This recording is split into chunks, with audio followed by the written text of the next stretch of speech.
Greetings and salutations. Hello. I always get thrown off by that, man. Hello. Good evening. You never know When what we're I'm here. gonna. You never know what I'm gonna hit you with, bro. But it's I don't. I feel like you're gonna keep going. That long pause. Pretty good. Kevin. I am here and I am ready to go. Alrighty.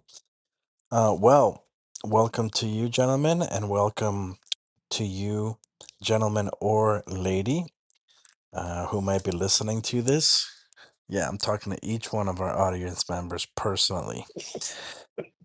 Welcome to this episode of the podcast that you've come to know and love.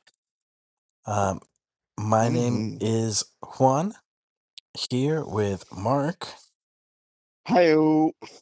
and Kevin, Let's go, baby. and we like movies. And on this edition of the podcast, we are gathered to review my pick, which was the 2007 film um, starring Ryan Gosling titled Lars and the Real Girl. You might have heard our preview where we watched the trailer and then discussed, in particular, the expectations of Kevin and Mark, who both had a deja vu experience of feeling like they had watched this, but definitely with a certainty that, I probably thought it was a skit on SNL. yeah, that indeed they had not watched this film. Correct. It is a movie that I had only seen one time previous to this, but this viewing confirmed how much I love this film and how special I think it is. Um, and In more ways than one. in more literally in more ways than one, because one of the other things that I love about this film, before we even get into the nuts and bolts, is I love this era of filmmaking. This was like just the whole early to mid 2000s, probably like up to like 2008. And Mm-hmm. but in particular, like the indie cinema of that time, which were not that dissimilar from what you get with Lars and the Real Girl. It's like Yeah. similar type of vibe, similar types of shots, similar type of setting. Um, there's quite a number of movies from that time, independent movies that I remember watching, and this just transported me right back into that. So there's definitely some type of nostalgia due to that, which I really appreciate. But yeah, for those who did not listen to the preview and have not seen this movie or have not even heard of it, Lars and the Real Girl, like I said, sees Ryan Gosling in the titular role as Lars. And we don't know quite exactly what's going on with him, except that he's very antisocial. He lives in his brother and his brother's wife's garage by himself. He doesn't really come over for very much at all, but he is very cordial and very polite. He goes to church. He goes to work. Um, people don't dislike him, but he's just quiet. He just keeps to himself, and the impression is that he's lonely, and so some of that is confirmed when after hearing about it from a coworker about these very lifelike sex dolls, which are anatomically correct and even weigh the same as like real women, and even have like these profiles, like they are real women. And so he ends up ordering one of them, and embarks on this delusion that this is a real person and that it is his girlfriend, then makes up this whole background narrative for her where she's in a wheelchair. She's a missionary. She Into nursing school. went to nursing school, loves children. And yeah, he just starts doing life with her, and in doing so, forces the people in his life, the people in his community, to decide whether they are going what the best approach is in dealing with this. Do they just go along with it and kind of feed into his fantasy, or do they try to force feed the truth to him? And he ends up meeting with a doctor, a general physician who also happens to be a psychologist, because, as they tell us in the movie, in a small town so far up north, doctors have to be psychologists. Um, and thinking that he's bringing Bianca in because this is the name of his sex doll. So thinking that he's bringing her in because she has some chronic sickness where she has to go in every week for treatment. Really, the doctor's taking this opportunity to treat Lars and whatever is going on with him psychologically. Some of the closest relationships he has are, as I mentioned, his brother, his sister-in-law, um, and coworkers and fellow church members. Um, so then, yeah, the film kind of goes from there, and we just kind of get to see um, what happens with Lars and what happens with these people and what happens in this town. So that is pretty much Lars and the Real Girl. Let me let me kick it over. Let's see, who do I want to hear from first? No offense, Kevin. It could be either of you. I'm eager to hear from both of you equally. But I'm just gonna throw it to Mark here and give him the first word. Yes. I love the Yes. no offense, Kevin. It could be either one of you, but it's not going to be you. It's gonna be one. It's okay. I wanted to go I last anyway. I knew it was a wrap for you when he name dropped you. I was already fist pumping the air. Ugh. That's pretty good. Yeah, I agree wholeheartedly that this was a movie that was very enjoyable. I can only say my one true gripe, and obviously it's really not a big deal, but I really wish they would have labeled what was wrong with him or what happened to him. Yeah, I was really waiting for it to happen. And the movie ended. And I was like, oh, that was good. Why the hell did they tell me what was wrong with him? That's literally how my mind went. So that that was the only thing that annoyed me. But yeah, it was a funny movie. There were a lot of memeable moments. And when you said anatomically correct, I pictured the guy in the movie saying it. Yeah, they're yeah, anatomically correct. yeah. Um, So yeah, I, w- that's my quick nugget. I was a little bit worried when we texted earlier in the week, and you said that you tried watching it and weren't able to complete it. So I was like, oh boy, he didn't like it. It was boring. N- That's what No, I thought too. my son woke up and I guess it was like a nightmare thing because he just did not want to go back to sleep. So I ended up dealing with that, and by the time I got him back down, I was already like, yeah, I can't. I'm not gonna be able to finish this. So Yeah, that was the only reason. yeah, yeah. It's longer than I Uh, thought it was. I believe it's it is. 110 minutes, I think. Yeah, I thought it was gonna be more like a 90-minute film, so a little bit yeah. longer. But so yeah, that totally makes sense. But all right, and now, Mark, step aside, because All now right. it's the feature presentation. All right. Um, I'm gonna step I into the other room. when I saw this movie, I kept thinking to myself, man, I think this is what I wish A Real Pain would have been, because this Yeah, movie was really good. It was I thought it was deep. I thought it dealt with trauma It didn't shy away. It didn't just give us characters. Um, like my heart watching it, even in the beginning when you start seeing him the way he was acting, my heart was breaking for Lars.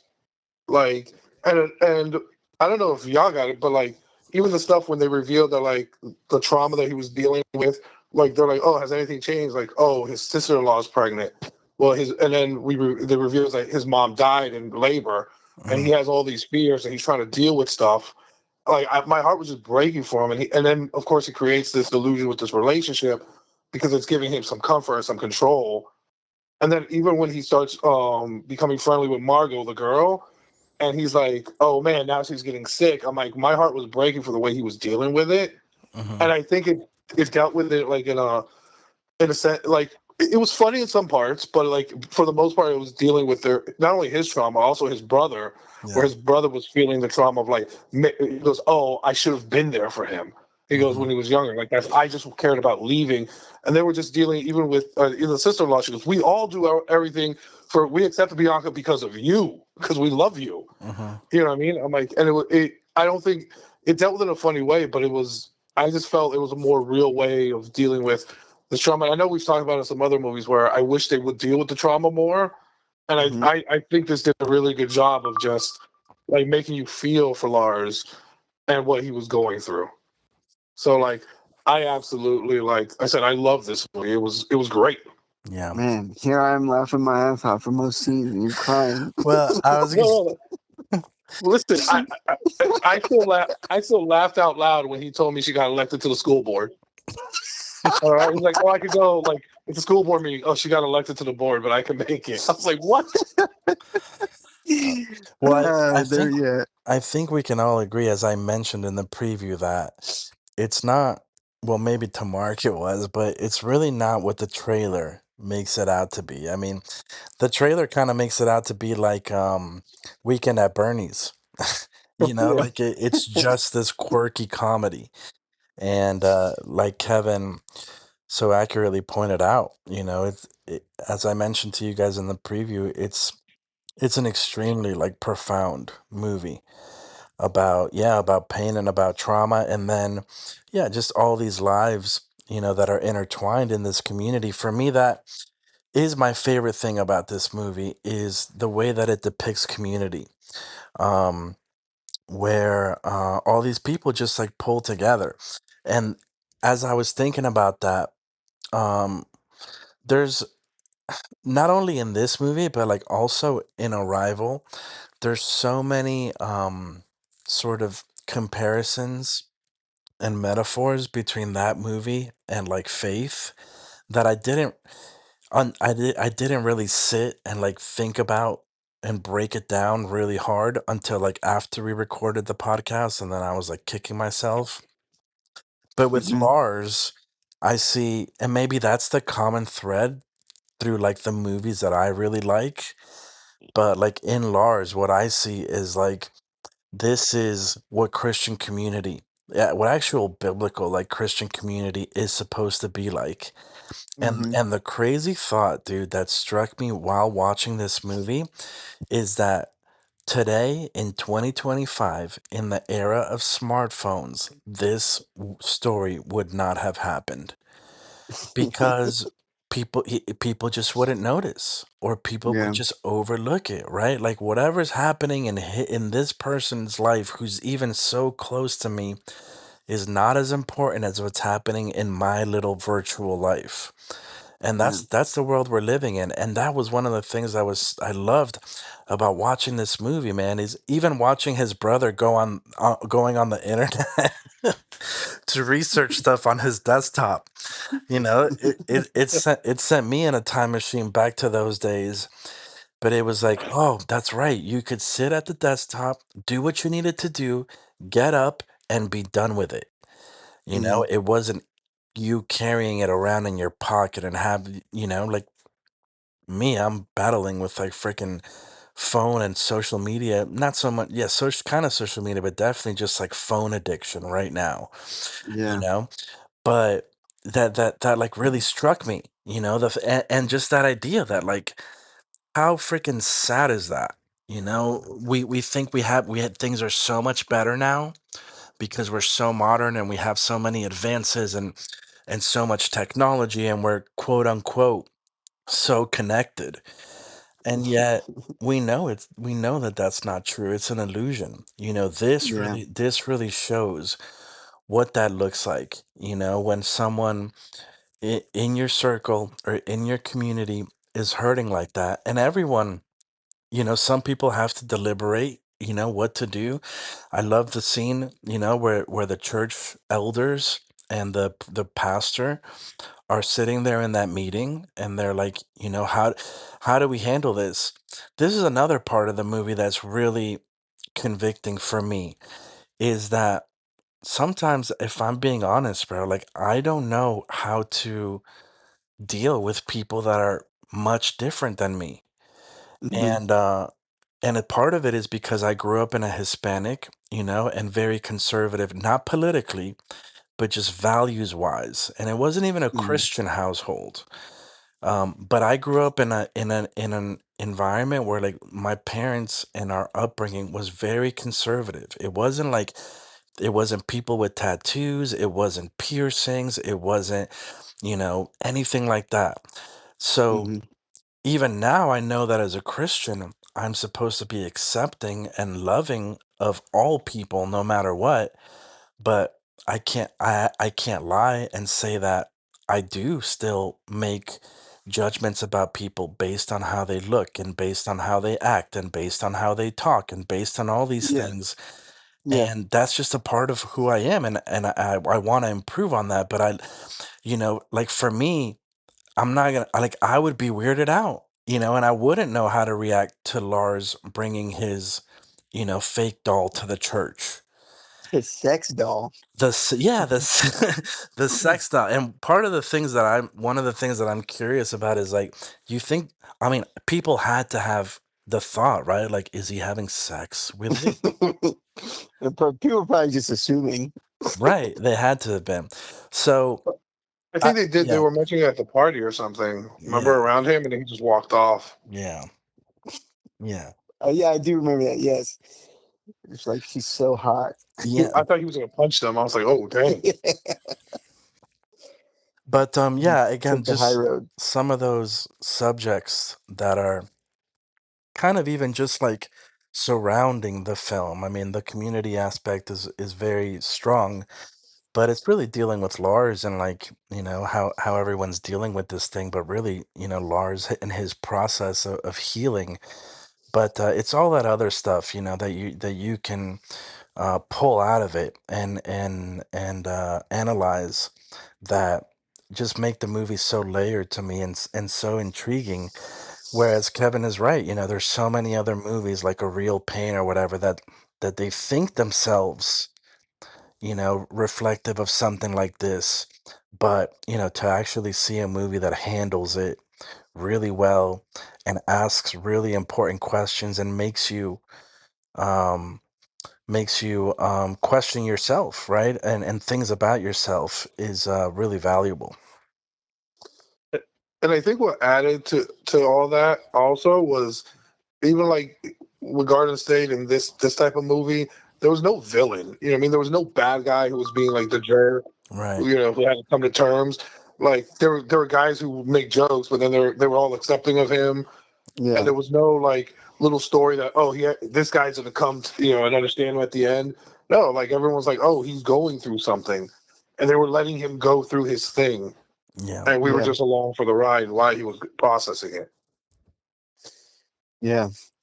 You guys are speaking so profoundly of the movie, and I like straight up when he imagines her dying and starts playing that story out. I I like busted out laughing with the scene with the ambulance. I'm like, you're telling me you're telling they got the paramedics going in on this. He gets to the hospital, the nurses are like he's here. I'm like, the nurses are waiting. They got You can't everybody come in. You invested can't in come in. this. Dude, I was dying. I was cracking up, man. I thought it was so funny.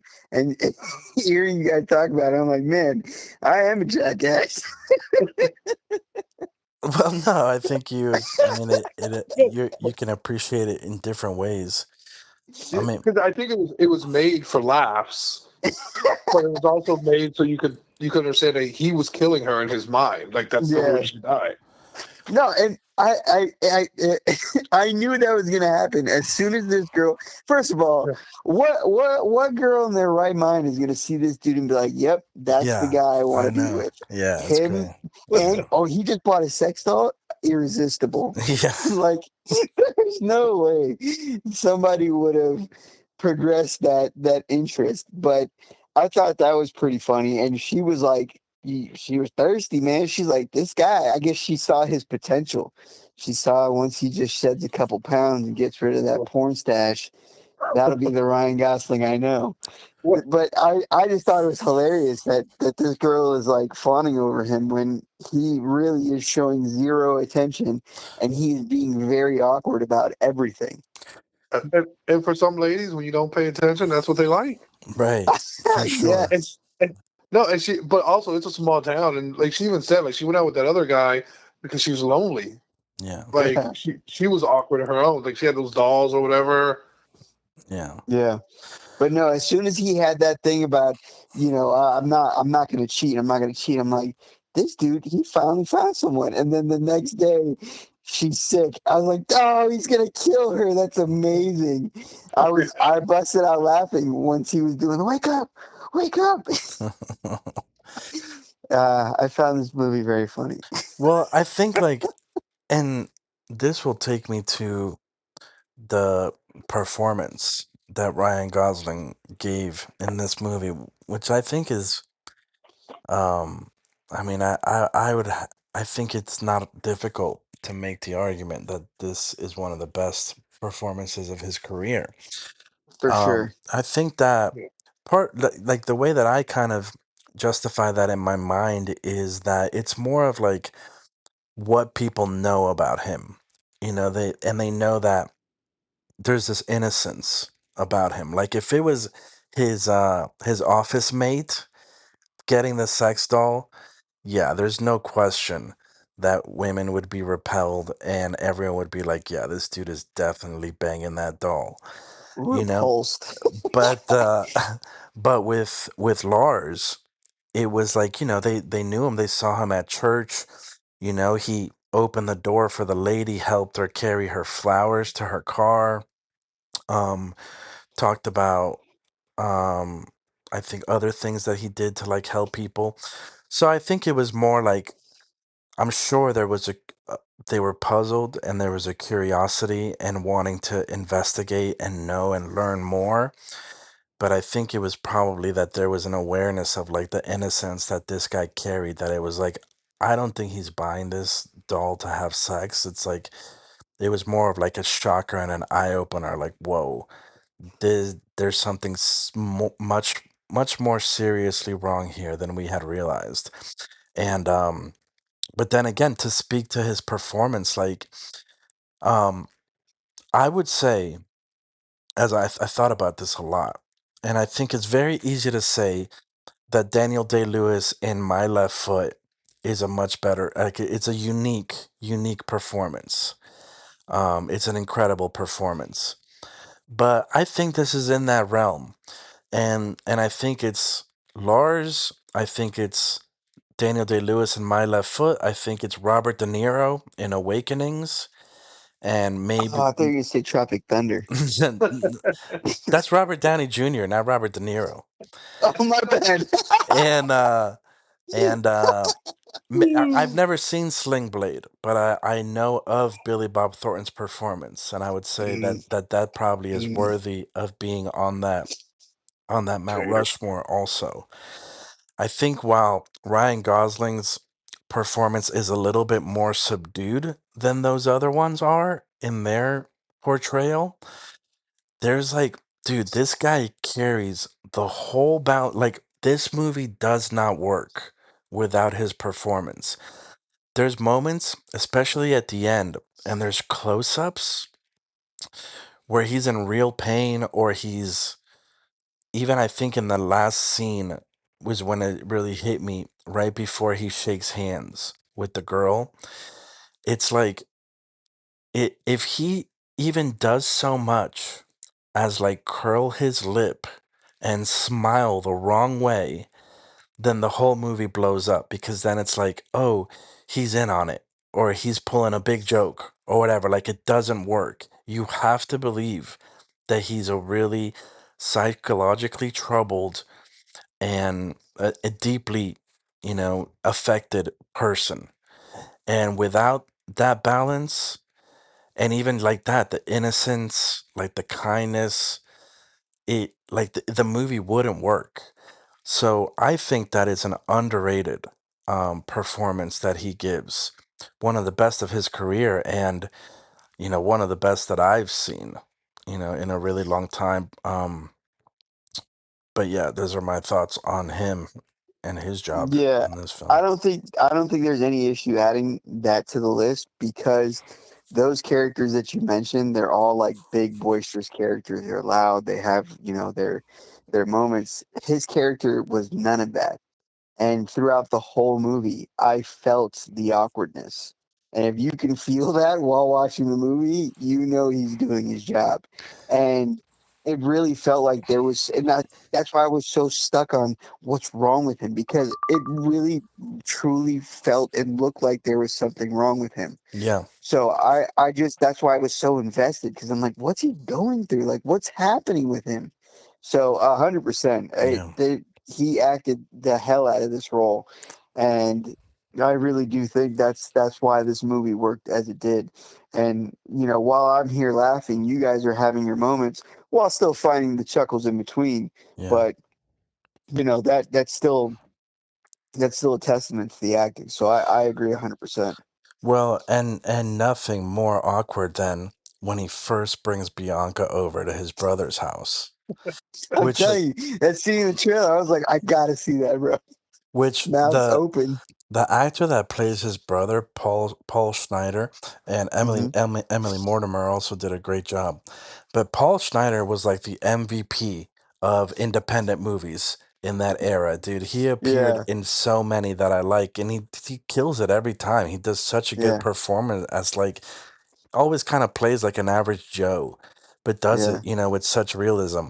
So just the scene of them sitting across from each other in the in the living room, and like his face of just shock, and just stone faced, like, what am I looking at here? And then cut to the scene, right following that, of them having dinner together, and again, he's just like, "What am I doing? I'm serving her food," and like, it's crazy. And then he does what you expect anyone to do, is, and he says like, "Well, I took a shot," where he like tries to like explain to him, like, she's not real, Lars. And it was so interesting. It almost like Lars doesn't register, like he completely ignores him, and like yeah, like he doesn't hear him at all. yeah. Which So actually it's just so fitting for that because if you're that deep in your delusion, yeah, then it would make sense that what people are saying just isn't phasing yeah, you.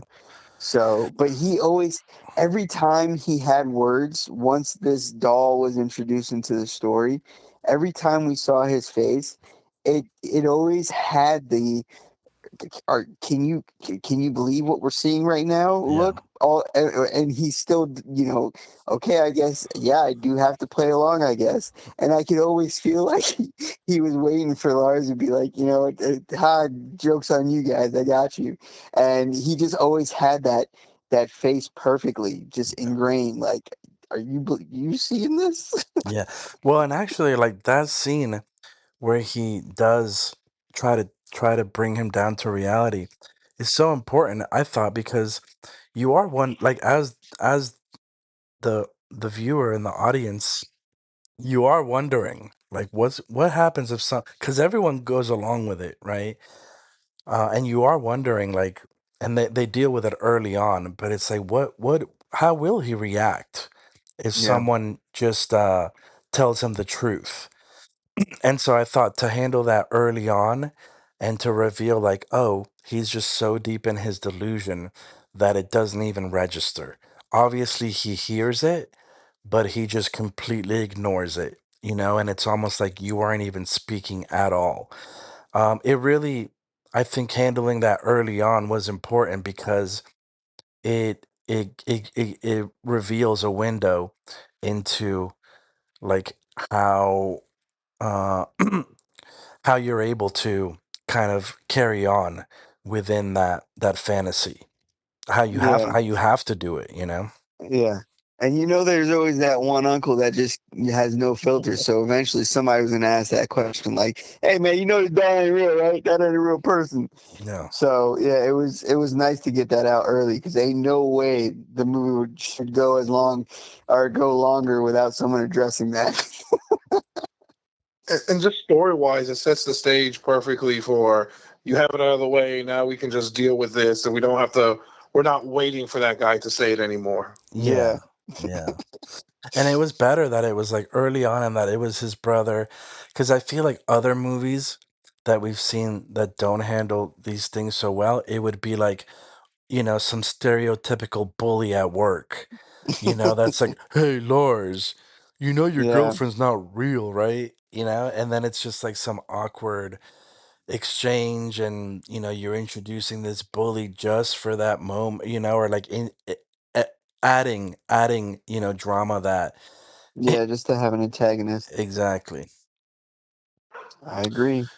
Well, Mark, to at least answer one of your questions, right? Because I was wondering, what is the disorder where you feel regular physical touch as pain? And that was something that I didn't remember happened in the movie. So it really intrigued me. Yeah, And so, I mean, he obviously had, more things going on, but at least that one, which they depicted pretty vividly, yeah. what is called, I don't know if I'm pronouncing it right, but it's allodynia. Mm, Allodynia. And it's basically, yeah, where you perceive or you feel, a gentle stimuli and like actually causes you feel it as like physical more than discomfort, really pain. that's funny because I have that, but not with touch. When my hands get like dirty, like sticky or whatever, like anything that's considered dirty on your hands, I feel a burning sensation Really? where yeah, wherever the dirty spot is on my hand, it's like I feel like my hand's on fire in that spot. So when he had this issue with touch and he said it was pain, I was like, I know that feel. I know exactly what he's talking about because it's so wild. I really do think my hand's on fire. I know I'm being dramatic, but because No. obviously it's not. But it's crazy how my mind is like, yeah, no, this is not good, and this is hurting me. And now I'm freaking out because my hands are dirty. You do wash your hands a lot. I do, I do, man. I got to keep these things pristine, or they're gonna be walking around like I'm on fire all day. We're gonna have to check your closet for dolls. Don't worry, they've been used if you find any. Uh,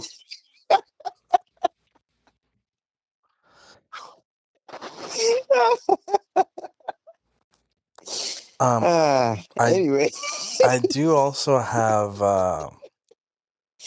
something that you guys might have caught or might have missed, but it is an interesting detail, and it has to do with. Remember that he was reading Bianca a book at one point. Well, at yes, one point yeah. he's reading her a book. yeah, Does anyone know what book he was reading her? The Romeo and Juliet. No. What'd you say, Kevin? Pygmalion? I don't know. No. Don Quixote. Oh, I would not have guessed that. Yeah, they gave it like it was almost imperceptible, but he names I don't know. I've never actually read the book, but it's either a town or the name of his horse, which Hmm. I just know from I remember from school, but it's like Dulcinea, Hmm. and he does say it in one of the lines that he's reading. That's why I was like, dude, is that Don Quixote? And then I looked it up, and it sure was. So that's just like Nice. a little Easter egg that the director's giving you. Yeah, nice catch there. Mm, I've never read the story, so yeah, I don't. I wouldn't have well, caught that. it's about a man who has delusions. Yeah. Windmills. Yeah. Um, uh, I did. yeah, Oh, go ahead, Juan. no, go for it. No, I don't want to steal your fun fact if you have one. No, it's not. It's not Oh, fun.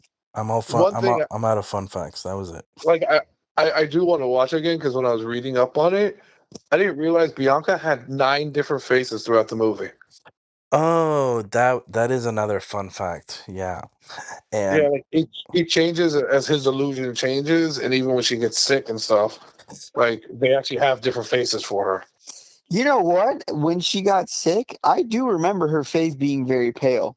And yeah. I was just laughing at that because I was like, "Oh wow, they are." But now that that was the point of it, I was like, "Oh wow, okay, that's nice." Yeah, she starts off with a lot of makeup and as Yeah, and that's then right. She was yeah, super trashy looking. yeah. Or Dude, I wish they would have been able to like include a scene of like a drunk guy trying to hit on her at the party. They were talking like she was, man, she's so hot. Look at that body. Bet But she's flexible. um I also I know I've seen her in a lot of other things, but I don't remember her name. But the lady who played the doctor, I thought also did a phenomenal acting job. Yeah. Great yeah, cast. Yes. She's Patricia another one that popped up in a bunch of Yeah, movies. yeah. Patricia Clarkson. Patricia Clarkson. Yeah, Clarkson. Patricia. Yeah, because I didn't know her name at all. She had a role in Shutter Island, the maze Shutter runner. Island. Yeah, I do remember that. yeah, And like, she always reminds me. I don't know if she is. I have to check her acting.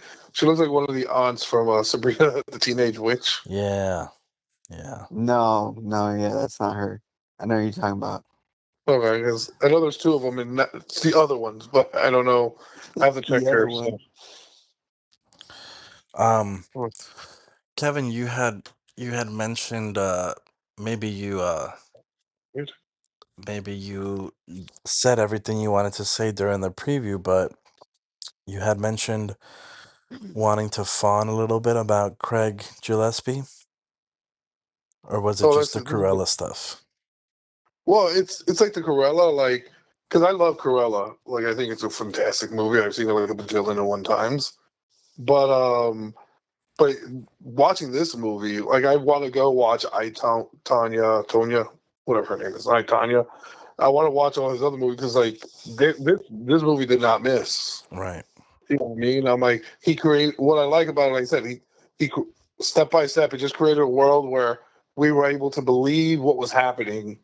Like Hmm. later on in the movie, like it made it believable that this whole town was accepting of it. And you're like, okay, like so even when you get to the funeral at the end, you're like, okay, this all makes sense.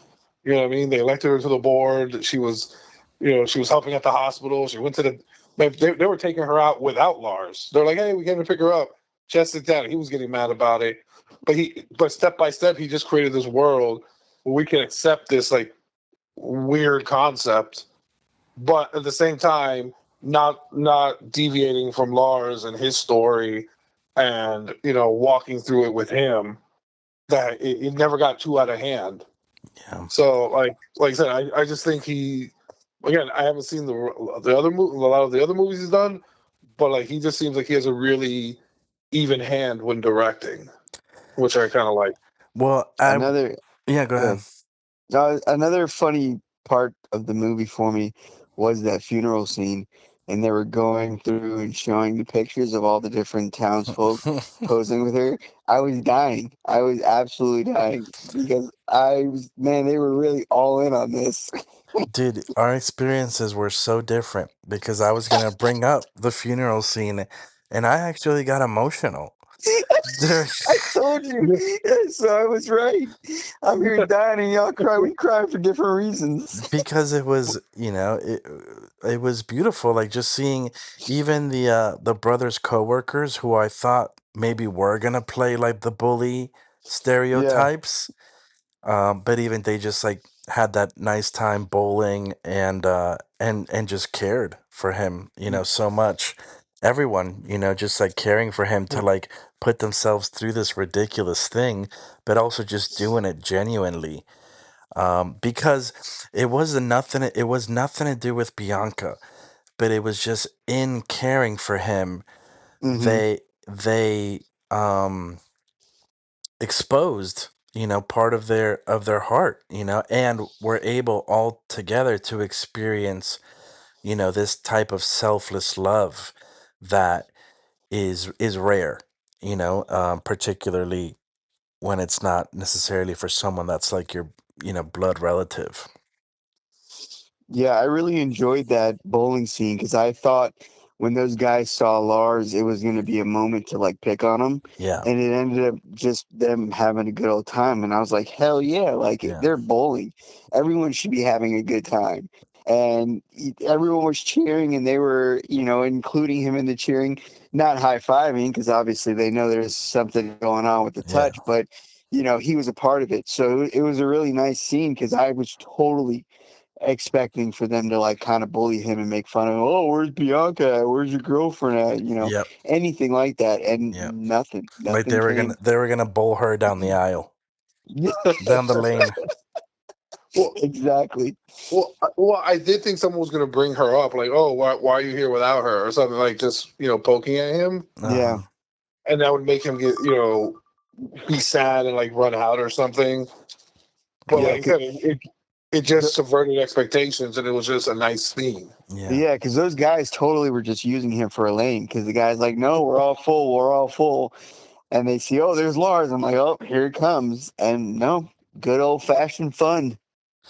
And I did not look this up, but this was one of the rare occasions where the Hispanic guy in the film, I could tell from the accent. I'm almost, I would say I'm about 98% sure that he was a Colombian guy.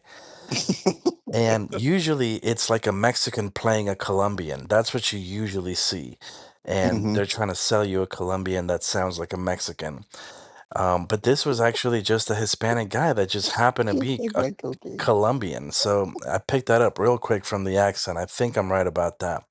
But Mark, I did want to say what was going through my mind during the whole ambulance and then hospital scene was who is paying this bill?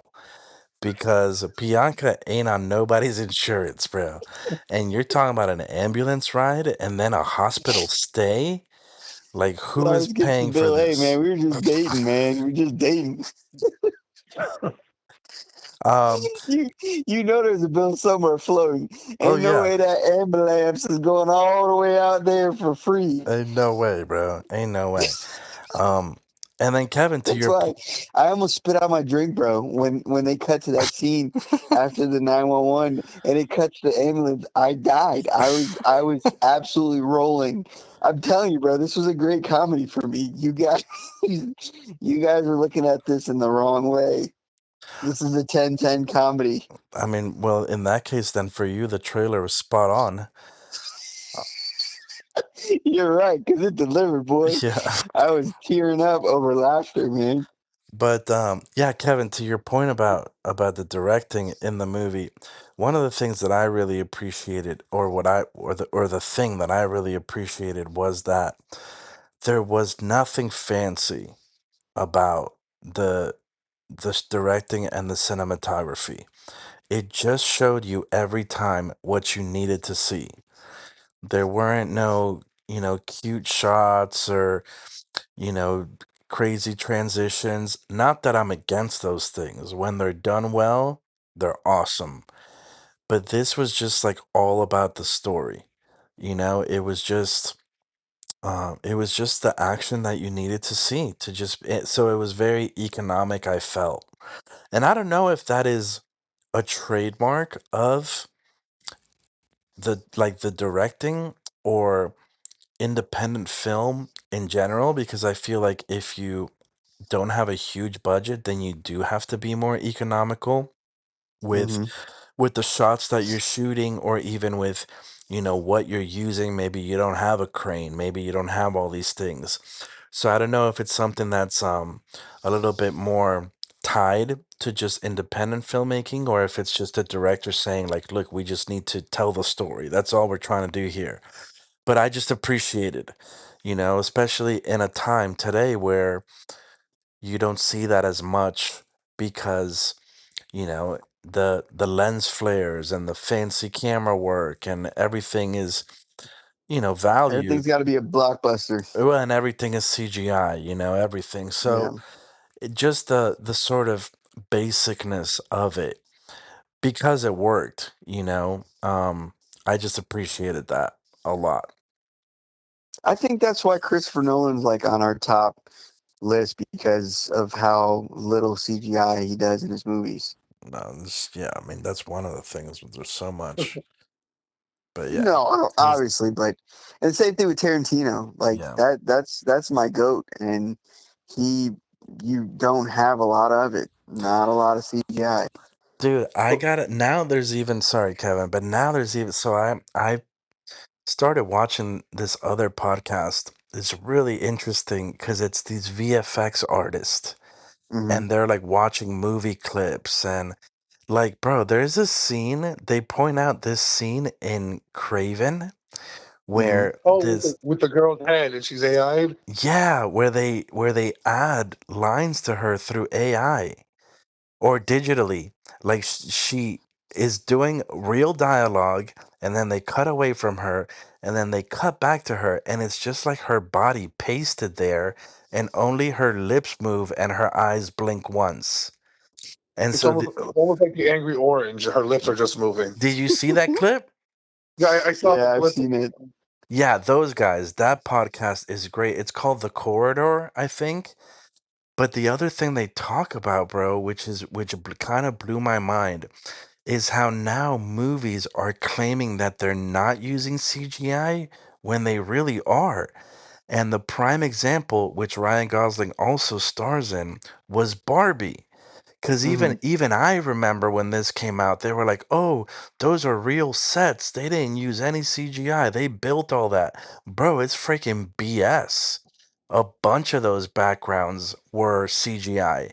And so that's like a whole nother world where it's like now it's not just visual effects and it's fine, but like now you're using you're we're getting to the point where like the visual effects are getting so good that now they're just straight up lying and saying like, yeah, we didn't use any, you know, which is insane. But anyway, Kevin, you were gonna say? That's why you don't see any behind the scene footage because it's all green. Right, right. There's no behind scene. There's no scene. But that's the really good show. I'll have to send it to you, Mark, so you can check out their stuff. It's really entertaining. Yeah. Two things I would say about when you were talking about the director and like there's nothing fancy. Like even when there was the montage when everyone was finding out that she was sick and in the hospital and dying, like you mentioned like his workers when his brother's telling his coworkers that there's the forklift and it's just a simple scene where they're off in the distance. And I was like, oh, like that was getting me emotional because all these people are just getting these phone calls, and you see everyone just. And it's just a simple like cut to this person, cut to this person, cut to that person, and it just created an emotion that you're like, oh wow, all these people are feeling this loss because they're all really sad. Yeah.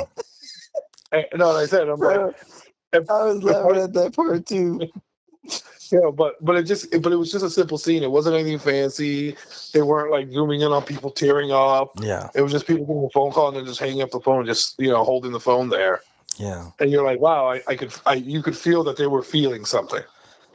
So, Mark, were you laughing during the scene when he's in the water and lays and guess there's our When he answer. was cleansing her. At first, I was like, "This dude's drowning her," but no, I was laughing at that phone call because I was like, "Oh, Nancy, did you hear Bianca passed?" Dude, what I was just thinking was like if he was like sending her off into the water, like Yeah, would she sink or would she float? Because if she floated, then you might have a you ever see episode of The Office at the beach where like Andy Dwyer's in that sumo suit just floating and he's like, "Hello, I work for Dunder Mifflin." You'd have that situation you like with her just floating there upside down. just can't let any water go into the mouth. There's When more you, than one when you, hole on that doll, buddy. Well, Ah, you said if well, she one was floated, closed, the other was open. What'd you if say? she was floating, when you said she was floating, I was like, I just pictured a fire arrow being launched at her Yeah. out of the ocean and just. Oh, I'm sure Uh, his brother would gladly fire that arrow.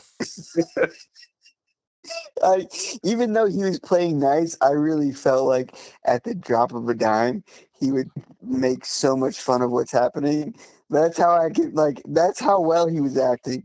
I was like, I know he's holding it in. It's on the tip of his tongue. If he can just get a second to go, I knew this was BS. It would have.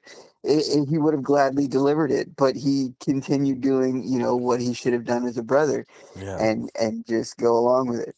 So Now, But he another did say that. testament to the acting. He did say at the beginning, he's like, "Oh my god, my brother's crazy." yeah, dude. But now I'm just going through the scenes in my head, just picturing Mark laughing, like when they're having that argument in the car, and he's yelling at the top of his lungs. He's like, "Why are you yelling at me?" dude, dude, Uh, the part when that lady says, "I don't like the way he's talking to her." Yeah. He was getting angry. I don't like the way he's speaking to her. oh man, too good, But too good. yeah, and my last note will be Kevin mentioned it, but yeah, I just really love the character of the brother and how he was able, he had the emotional maturity, right, to and just his whole transition was wonderful, of going from anger about this, confusion, sadness, to even having these snide remarks to the doctor, when they're meeting with Hmm. her, and he's like, how just end this, just help, just help him, just heal, just change it, Yeah, to going from that to this event, really leading him to ask himself some deep questions, and then ending up at the point of like where you're no longer pointing the finger, but you're acknowledging like, man, I had a hand in this, and yeah, especially when he's like, he's my brother, and we let him sleep in the garage, like some dog or whatever, yeah. so that was, yeah, again, just really good. He even went in to check on Bianca when she was I sick. know. Dude, when he's like, it's my job to put her to bed every night. Yeah. Oh man. It's great, man. Well, before we transition, I do have a note here. Okay. The character of Hector in this movie was played by Victor Gomez, right? Don't Who break my happens to heart. be Don't break my heart, Kevin. Don't who tell me. happens to be of Canadian Colombian descent. Yeah, I knew it, bro. So I you know that nailed it. accent anywhere. Sometimes the Venezuelans try to sound like us, Yeah. but I knew it. Thank you. Well, Uh, I can tell you this. I may not have brought it up if you were way off. If he was Mexican, I was like, we're gonna let this one go.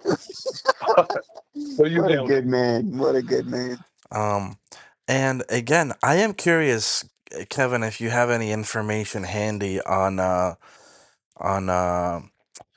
monetary totals, because Oh, like Matt Damon pointed out, this was still the era where movies came out in theaters and maybe not did so well, but then you had the DVD release, and it was like another release, another, Yeah.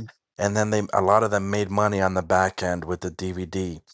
Um, so I'm Becomes a curious cult classic. how this movie has done. Well, I only have box office. It doesn't tell me about, but it does say it gained wider or a wider audience once it hit DVD.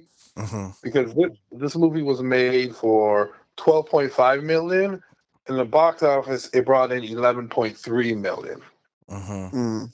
But again, I just think it's hard to market this movie. Yeah, So I think maybe people in streaming, like I said, streaming DVDs, it's probably gained a wider appreciation by people because you're like, hey, let me check this out. I don't have to go to movies and plop down some money and sit and be forced to sit there, and you actually like it.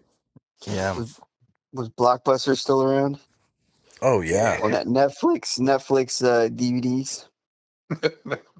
I think the DVD slash streaming was just coming online. Yeah. Um, and I mean that's always been my predicament with the movie, and so that is my um.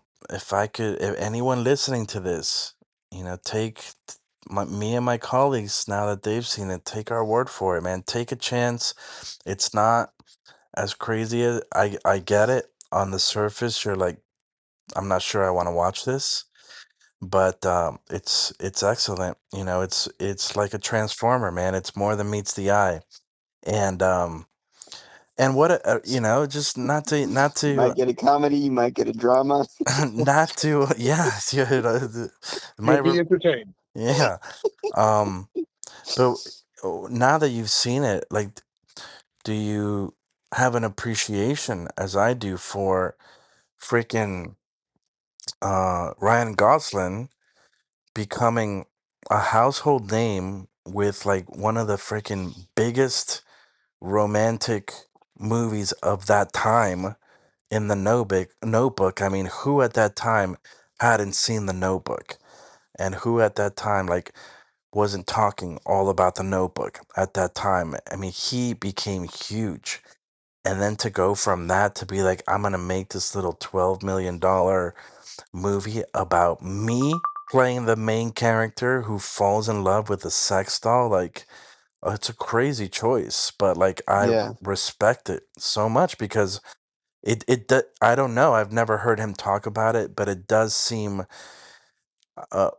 it does seem like maybe I don't want to be typecast as just this romantic lead, but also I think one of the things that's also revealed, especially earlier on, or yeah, earlier in his career, was like I think he was just drawn to like good stories, good characters, Yeah. which that's always one of my, I know you guys are the same, where we follow actors, we follow directors, and it's because of the choices that they make, right? Like Denis Villeneuve, like the ones that you just mentioned, Quentin Tarantino, Christopher Nolan, David Fincher. Like these are names that constantly come up for us. And then yeah, when it comes to actors, I know Ryan Gosling is one for me. It's had some more questionable choices as of late, but there are just these names that, like, when you find out what they're working on, you immediately perk up because you're like, this guy makes good choices, or at least choices that I've enjoyed. And so, what's next? I'm in, you know? Yep. All right. Yep. And with that, I think you guys ready for some ratings? Oh yeah. All right. Kevin, I noticed there were no sound effects on this episode. Pew, No, pew, You pew, know, pew. I'm working. I'm working on it. I'm trying to resurrect it from the dead. when I say, I want to go to the ratings room, I want to hear like a door creaking. Why you want to creep, man? Yeah, I thought you wanted like, pew, ba, ba, Sneaking. bow. I I, thought you were gonna say like footsteps. I want all of I'm that. walking into the review room. I thought you wanted siren. I want all of it. Ratings. Rest assured, I want all of it. Oh Um, All my right. gosh. He's gonna say I'm going to the review room, and then after 3 minutes of sound effects, all right, guys, I'm here. not all at the same time. Listen, We're gonna listen, have a whole people. side story with these sound effects. Tune in next week. You may get a Okay. sound effect or two. All right, I'll be there. Before we go to the ratings room, just Oh want to my let you know, gosh. just want to let you boys know that on Rotten Tomatoes, this has an 81% fresh rating out of 140 critics, Hmm. with an average rating of 7.2, and Metacritic is has a 70 out of 100 based on 32 reviews. Nice. So may that impact your ratings right here, boys. Well, why don't you continue and start us off? So I will continue, and I will say that this was a pretty good movie. Like, besides them talking about like the sex doll originally when he was on the computer, I didn't find much to be really objectionable about the movie. Like, there's not there's not much where you're like, oh man, why did they put that in? I did keep waiting for like questionable scenes or like even topics to come up, but I was surprised that it stayed on topic. It's a really great movie that deals with trauma, not just to one person, but to the people around you, and the love a community can, like what Juan said, the love that a community can show and come together and just try to help someone who's dealing through an unimaginable trauma of his mom dying during his birth, and him coping with the coming of his nephew or niece. I think it's well done. The script was really was enjoyable. The writing was enjoyable. I would recommend this to multiple people. I plan to watch it again. And if I can knock off the one or two little objectionable parts, I'll probably watch it with my older daughters. And I think it's a really good movie to watch. So for me, I give it a 5. Pew, pew, pew, pew, pew. Ooh. Whoop. Now, what about you, Mark? What do you think? I was trying to do a firework, but I didn't get to whistle as loud as I wanted it to. Yeah, you kind of hit it on the head. There's really no two ways to look at this movie. I know I was finding it more funny, but this was a comedy. It is listed as a comedy, so I do not feel bad about laughing when I was laughing at. I feel like there was easily two ways to translate this movie. Both were fine. If you're taking it in a more serious route, that it was a serious story, and people are being true to themselves and doing what needs to be done. And then you have a comedy like, this is kind of crazy that this is happening. And I'd probably be the guy in the restaurant recording, like, look at this guy at this table by himself with a sex doll, instead of actually being a part of the group and saying, hey, how's Bianca doing? So, yeah, I just found a lot of things that were funny, but at the end of the day, it is a heartwarming story. And there's no negativity. There's no person that's trying to ruin someone's day. There's no guy that's trying to steal Bianca. Like there's no it's we're just watching this man and his relationship with this inanimate object, how others around him are reacting, and what happens with this character and his love interest. And yeah, it's cut and dry and it's done very, very well. And yeah, it's a fiver for me too. Nice. Well, yeah, I mean, I agree that I mean, it's a comedy. It's not. It is. It's There's labeled a funny part. comedy. Yeah, there's funny parts throughout, even when you appreciate the dramatic moments like Kevin and I did. It's still entertaining and humorous. So, um, I wanted to mention that I think particularly if you are someone who has a difficult person in your life, and I think that um for me it's like I think about like, parents who have that kid that's maybe like a rebel, or like the scenario of like, maybe parents and they're very conservative with values and like their kid is gay, or something like that. Those types of scenarios are what I think of with this movie. And I think that anyone who, in particular, um, has a situation like that they've encountered at some point, I think that they should watch this movie because it really challenges your beliefs and your concepts of how to deal with that. It actually reminds me of, I don't remember the book that or I think I remember the book, and I intended to go back and read it if it's the correct one. But there's some town in Europe somewhere, and I don't even remember how far back this was.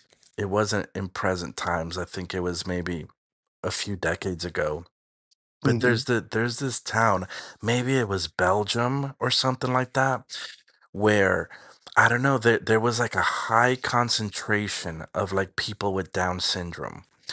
And the the townspeople, instead of like casting them out or shunning them or sending them to an institution, they were like, no, we're going to integrate them into our lives.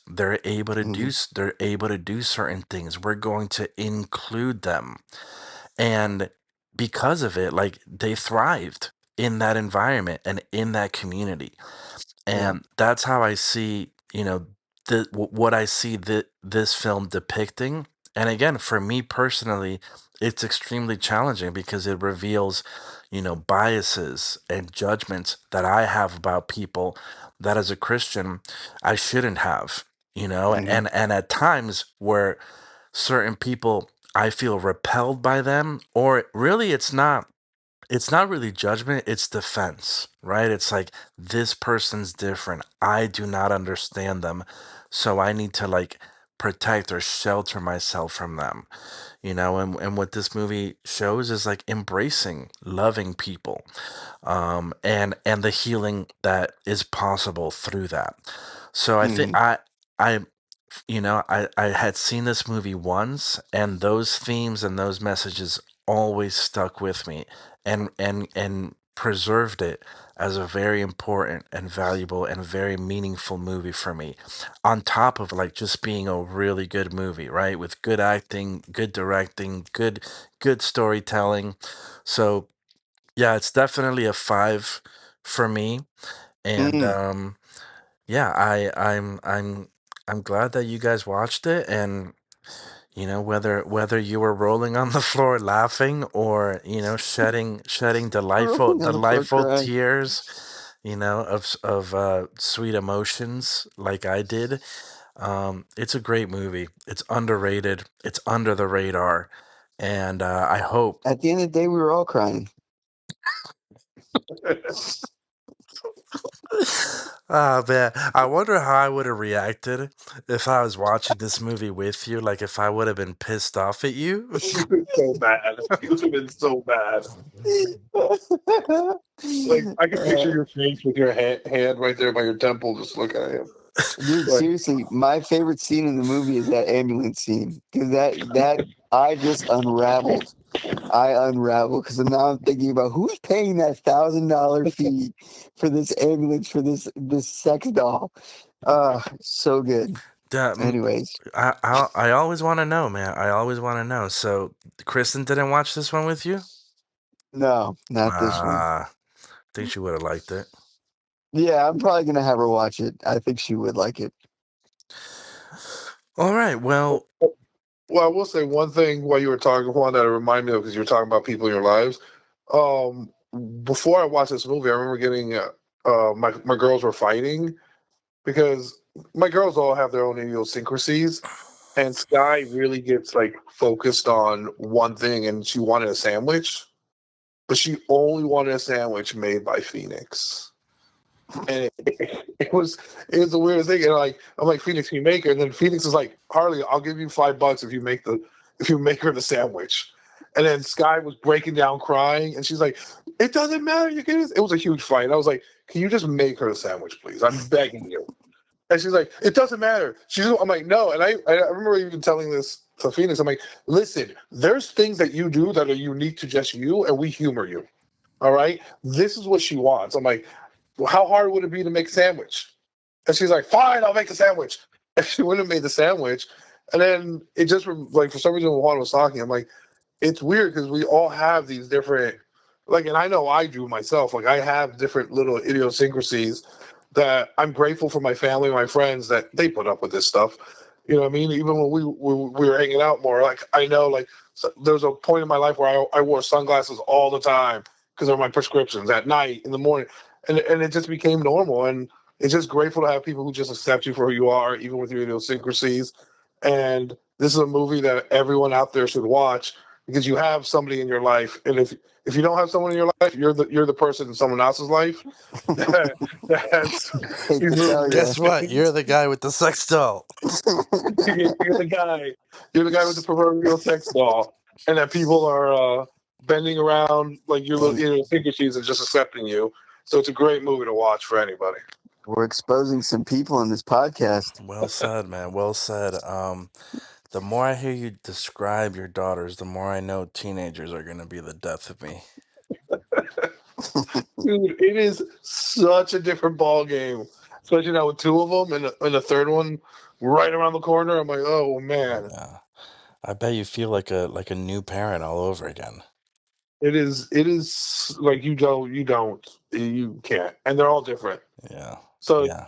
what Ava's dealing with is not what Phoenix is dealing with, and Harley is just coming into her own now at 11, and I'm like, ooh, this is fun. Yeah. But I thank God for all the experiences, and like I said, it keeps you on your toes. Yeah. Well, with all that said now, without further ado, I can now declare that we have previewed it, Mm, we viewed it, mm, Oh. and we have reviewed it. mm. And this has been We Like Movies, one Kevin and Mark for Lars and the Real Girl, 2007. We recommended it. It now has our official seal of approval. Pew, And pew. although it does enter the Pantheon, I will asterisk it because it's not worthy of the 555 legit um, criteria. For me, those have to be movies that none of us have seen Okay. to get the ultimate seal. But this is just below it. It just gets an asterisk because it was already a 5 for me going in. That's why. Like I already knew that Fair for enough. me it was gonna be a 5. I didn't know where you guys would be coming at it from, but yeah, you you delivered. You delivered the goods as you always do. Now, Kevin, Mark, sorry, go wash your Thanks, man. hands. Go wash your hands, bro. Good, because they're burning. All right, gents, it's been a real pleasure. Love you. Till next time. Oh wait, who's next? Oh my gosh. Somebody hit the border, boy. RoboCop. I think that's me. I think I'm up now.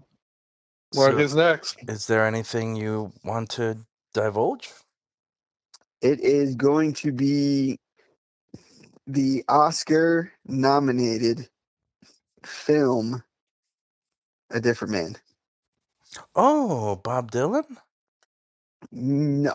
No, which one's that one? Which one's the different With man? Sebastian Stan. Oh, you SOB.